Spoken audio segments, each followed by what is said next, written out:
Hey, good afternoon, my man. My name is Aaron. I got a little series on YouTube. I'm calling it Urban Testimony, and that's why I'm trying to reach out to the people who live within the inner city of Kansas City, Missouri, and we're trying to address the ever-increasing crime here in our city. And I find that the biggest age group of people who are victims of and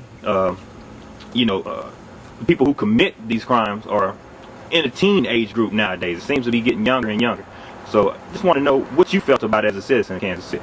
Well, I've been dealing with it myself because I got teenage boys. And when you go to psychiatrists, with the doctor's degree and stuff, they say it's a masturbation process. The kids haven't matured enough at that age, and the medulla oblongata hasn't formulated other way yet. But we go back, we start thinking about us when we were teenagers.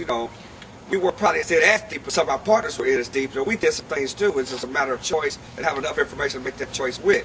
And a lot of them, kids come from two-family homes, kids that was raised in church, kids that played right now we got a little thing in Kansas City. We got high school athletes that are acting right now. There's a lot of stupid things, a lot of crimes that they don't have no business doing because a lot of them have college scholarship, right? Know that. However, they just, they're making a choice. You look at the University of Missouri, the guys that coach say don't go down there to the bar, don't go down there, and they go down there to get into a fight, two of them get charged with assault, they got suspended half the team. Right. So it doesn't, right now it's just all of it's just the fact that they're making the wrong choices because when you're young, you think you're invincible. Is it the invincibility factor?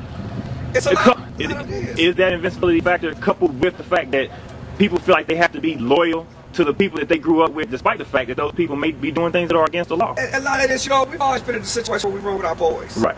So they boys go out do something stupid. A lot of them they college say, "But I was just in the car." But now we're in the system now where the judicial system is saying, "I don't care if you was just in the car. You should have told him don't do it."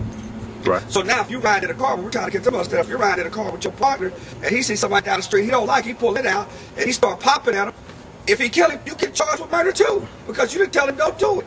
So it doesn't matter. So when you ride with your boys and you go into average boys, they not understanding, hey, the seriousness of the matter. What are the first steps that we take? What are the first things that we do when we see the signs of our youngsters going wayward? In a teenage year, for some reason, that's when our kids start pulling away from their parents a lot of because, Dad, you don't know what's going on. It's that we used to call it generation gap. Right. So it's the same thing. You don't know what's going on, Dad. You just don't know how it is out here. You don't know what's happening. Okay, but that's the same thing they say now. But when I find out, every kid has an adult mentor. Right. Every kid got somebody they listen to that they look up to that is an adult age bracket. So what we really have to do, we throw it around this and that. We haven't did it nationwide yet. We got to find that mentorship. How could Jim Brown back there, when he did his little thing in LA and he's doing this thing, he started mentoring old gangbangers for some reason. And so the toughest, hard nosed gangbanger started listening to him and he started running his thing. So every kid that's out there has somebody they look up to or somebody they listen to. And what we have to do is find out who that kid's listening to, who he listens up to, and that person has to get involved. They don't say that it takes a village to raise a child. It's still true. Well, my parents and everybody else in the neighborhood, they sent you to church and the neighborhood watching. That's true. We ain't doing it now. But it can be done not on the biggest scale, but on a small scale. Now, how do we find out who these people are that the children listen to? Because listen, there are men out here who don't want to be bothered with their own children. And those are the ones that are being listened to, though. And how are they going to portray a positive? But see, and that's the thing, is that they're not really dealing with them, but then they got some little kid listening to them, and they know it. Right. So this say the message is to the community itself. And my message would be, who he is that's listening to you. Right. When I was coaching high school, I used to talk to the 12th Street gang, and I could talk to them and stuff. Because some of the kids, they go to your church.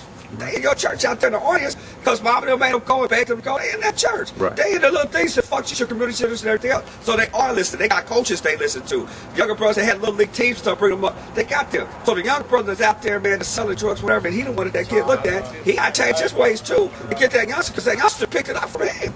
Man, you have said a mouthful in about 3 minutes. That if somebody was to listen, and I mean actually listen, not just hear the words, that would turn a whole lot of lives around. I want to take this opportunity to thank you, man, for taking time out of your day to address something that I feel is very important, and obviously that you're very passionate about too. Is there anything imparting that you'd like to say? Just that we need to start listening, and we need to start observing our environment a lot more because, man, they get the sights are serious now. They going, man, assault weapons and everything. So we need to say, hey, that young brother, man, and he's sitting down there, he listening to you, he coming over trying to talk to your daughter, and you know what type of game he into this, that. Man, you stop him, sit him down and talk to him. I'll take him out for a burger. 99 cents, double cheeseburger, McDonald's, give him a Coke. Take him out, sit him down, talk to him. Right. Talk to him and talk to him about education because I'm at a JUCO, man, we picking guys up. You see guys at 26, 29, 30 years old coming in to play JUCO sports because there's no age limit in any JUCO. Talk to that young athlete, man, get him straight back out. Let them kids know, man, that they still got hope and it's still a tomorrow, man. And it ain't over yet. All right, I appreciate the message, man, and you have a good day. Now. Thanks for your time.